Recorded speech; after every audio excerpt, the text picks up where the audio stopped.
മൂക്കുത്തിയുടെ ആണി ശ്വാസകോശത്തിലെത്തിയാൽ ട്രെൻഡിനൊപ്പം ഇക്കാര്യവും ശ്രദ്ധിക്കണം. മൂക്കുത്തി ഇപ്പോൾ ന്യൂജൻ പിള്ളേരുടെ ഇടയിൽ ഏറ്റവും ഇഷ്ടപ്പെട്ട ആഭരണമായി മാറിയിട്ടുണ്ട്.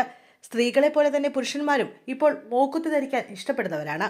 മൂക്കിൽ തുളയിടാൻ പേടിയുള്ളവർക്ക് ഉപയോഗിക്കാൻ കഴിയുന്ന തരത്തിലുള്ള മൂക്കുത്തികൾ വിപണിയിൽ സുലഭമാണ്. എന്നാൽ പരമ്പരാഗത രീതിയിൽ മൂക്കുകുത്തി തന്നെ മൂക്കുത്തി ഇടുന്നവരാണ് ഭൂരിഭാഗം ആളുകളും. ഇത്തരത്തിൽ മൂക്കുകുത്തുമ്പോൾ ചില കാര്യങ്ങൾ ശ്രദ്ധിച്ചില്ലെങ്കിൽ പണി പാളുമെന്ന് അറിയുക. കഴിഞ്ഞ 2 ആഴ്ചക്കിടെ ഇത്തരത്തിൽ മൂക്കുത്തി മൂലം ബുദ്ധിമുട്ട് അനുഭവിച്ച 3 പേരുടെ വിവരങ്ങൾ പുറത്തു വന്നിരിക്കുകയാണ്. എറണാകുളം അമൃത ആശുപത്രിയിൽ ബ്രോങ്കോസ്കോപ്പി നടത്തിയാണ് ഇവ പുറത്തെടുത്തതെന്നാണ് വിവരം.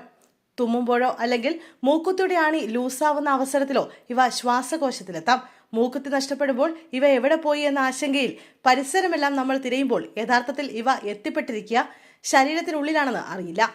അമൃതയിൽ ചികിത്സയ്ക്കെത്തിയവരിൽ 2 പേർ വിദേശയാത്രയുമായി ബന്ധപ്പെട്ട് നടത്തിയ പരിശോധനയിലാണ് നഷ്ടപ്പെട്ടെന്ന് കരുതിയ മൂക്കുത്തിയുടെ ആണി ശ്വാസകോശത്തിലെത്തിയെന്ന് അറിയുന്നത്. ആശുപത്രിയിലെത്തിയ കോട്ടയം സ്വദേശിയായ 31കാരിയുടെ സ്വർണ്ണ മൂക്കുത്തിയുടെ ആണി 2 വർഷം മുമ്പും എറണാകുളം പെരുമ്പാവൂർ സ്വദേശി 44കാരിയുടെ വെള്ളി മൂക്കുത്തിയുടെ ആണി 6 മാസം മുമ്പുമാണ് കാണാതായത്. ചുമ ബുദ്ധിമുട്ടിക്കുന്നത് സഹിക്കാതായപ്പോൾ എക്സ്റേ എടുത്ത് നോക്കിയപ്പോഴാണ് കണ്ണൂർ സ്വദേശിനിയായ 52കാരി തന്റെ ശ്വാസകോശത്തിന് വലതുഭാഗത്തായി സ്വർണ്ണ മൂക്കുത്തിയുടെ ആണിയുണ്ടെന്ന് മനസ്സിലാക്കിയത്. 4 വർഷം മുമ്പാണ് ഈ ആണി കാണാതായത്. നിലവിൽ പുരുഷന്മാരും മൂക്കുത്തി ഉപയോഗിക്കാൻ തുടങ്ങിയതോടെ ഇത്തരത്തിൽ ചികിത്സ തേടിയെത്തുന്നവരുടെ എണ്ണവും വർദ്ധിച്ചിട്ടുണ്ടെന്നാണ് റിപ്പോർട്ടുകൾ വ്യക്തമാക്കുന്നത്. ട്യൂബുകൾ ശ്വാസകോശത്തിലേക്ക് കടത്തി 1 മണിക്കൂറോളം നീണ്ട പ്രക്രിയയിലൂടെയാണ് മൂവരുടെയും മൂക്കുത്തിയുടെ ആണി പുറത്തെടുത്തത്. ഇവർക്ക് ചുമയുണ്ടെന്നല്ലാതെ മറ്റ് അസ്വസ്ഥതകളൊന്നും റിപ്പോർട്ട് ചെയ്യപ്പെട്ടിട്ടില്ല.